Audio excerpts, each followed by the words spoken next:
My name is Chris Irwin, and I'm with United Mountain Defense, and this is the Sutherland Avenue Third Creek Bicycle Trail, University of Tennessee site. Thank you.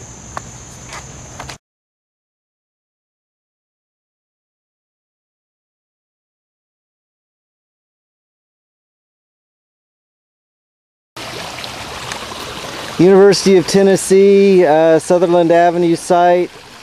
Well, first of all, yep, mud going into Third Creek, or above to the trib above Third Creek. And in fact, not only is it going above, it's actually now it's undercutting the culvert itself. So yeah, you can just see it's pretty well clearly delineated, and where this is coming from is right there, straight up the culvert. Mud,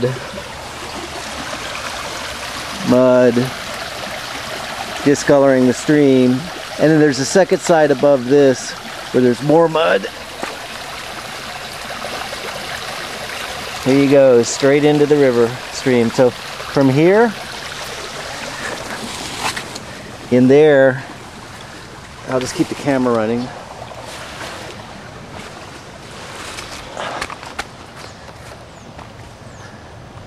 Straight up to here.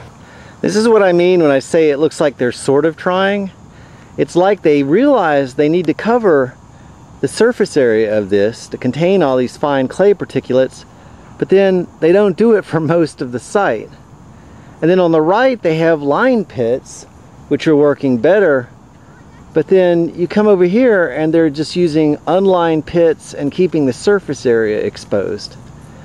It's weird. I mean, it's like they're doing a tenth of the site correct, bang, and then the rest, and this has been here for a total of 7 to 8 months, I believe. Their problem right there, it's coming out from there, but their drainage is still coming out like chocolate milk, even though there's not a lot of water flow right now. Here's where the mud's coming from. Sutherland Avenue, University of Tennessee.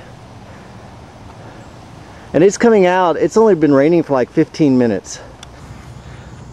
And this is just an unlined pit. And anybody that's even like worked on a farm pond in East Tennessee, you've got to line it with something. I mean, it's not even lined with rock. I mean, they haven't even, I don't even think they impacted the clay to try to make any effort. So what's happening here is what would happen at, in any farm pond if you didn't line it at all. It's just draining itself out, and it's not slowing it down enough to settle out the fine particulates. And what's an epic fail on this is they've lined the other ponds right down that way. This project's been here for like 8 to 9 months. So it's like they get the idea they need to have some sediment control measures, but then just don't. I mean, they're doing it on part of the site, 15%. But I just don't see how you could imagine an unlined mud pit like this is going to settle out your sediments, because it's just going to drain too quickly. You can tell that actually floats somewhat, probably not as much as it should, but that's actually supposed to float. But the problem is, since this pit is unlined, it's just right there in the bottom in the mud. So anything that gets into it is going to be muddy. For this to work, if this was lined at all, then it would fill up. You'd get 3 or 4, feet of water, and then you would skim off the top of that, which would give at least the sediment some time to settle out before it pumps into the stream. Some more clear sedimentation going into the creek right here.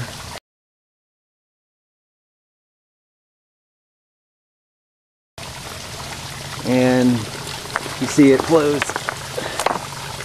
directly down into the stream. This is coming from here, University of Tennessee. And you can tell also from the discoloration on the sides here, like this has been a real minor storm event today. But when they get more water flow, it's just going around, and then it's all coming from here. You see that? Coming from the University of Tennessee site. Bang. In fact, I'm standing on Third Creek Bicycle Trail, mile marker 3.5. And this is going into a 303D stream, which is already impaired. There's not supposed to be, and the stream, Third Creek, that this goes into, says specifically that sedimentation is one of the things that absolutely should not be permitted to go into Third Creek beneath here. And you can look that up yourself online. Just enter Tennessee 303D. I think TDEC on their website even has that. Okay, here's the stream, and you can see the water quality, the mud coming down. This is right beneath the bottom of the University of Tennessee site. I'm going to go around to this side, and now what I'm going to do is go right up. You can see the sediment, see the color of the water, and here's the stream right above the site. And I just literally walked, took me like 3 minutes, straight up from beneath to up here. So you can see it's pretty much clear. Well, it is clear. Let's just call it clear.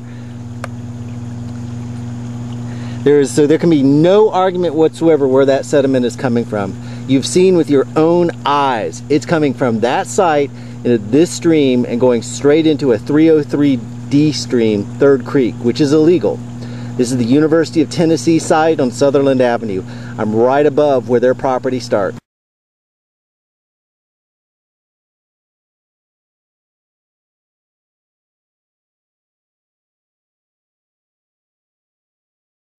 The reason polluting companies do this, strip mine companies a lot, it's called externalization of the cost.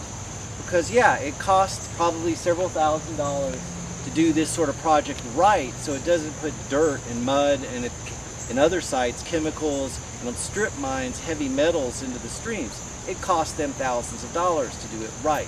But by doing it wrong, they can do what's called externalizing the cost. They make people who live downstream pay to dredge to get this dirt out of the navigable waterways. They make the people that live downstream pay to try to get the water settled out at the water treatment plants to get their dirt and to get their heavy metals out of the stream. It's called externalizing the cost. It's called externalizing the cost. Rather than the companies having to pay to do the proper construction techniques to keep sediment and other things from going into streams, they would rather make us pay, the people that live downstream. They externalize the cost onto everyone else. That's why mountaintop removal strip mining is cost effective in their world, is because if you can just completely ignore the downstream impacts and the environmental destruction, it's profitable. But if you actually have to pay what it costs on steep slopes to keep sedimentation from getting into the streams, it drives the cost up. They would rather have us pay than them pay, which is one of the reasons that this site, which is the University of Tennessee site, is so shocking in terms of sedimentation. Because unlike strip mines, it's fairly flat. It's just surface area. It's purely a problem of covering, and they've done it, it's weird because like you can see this section right here where they've done it, but then for 90% of the site, they've not covered the surface.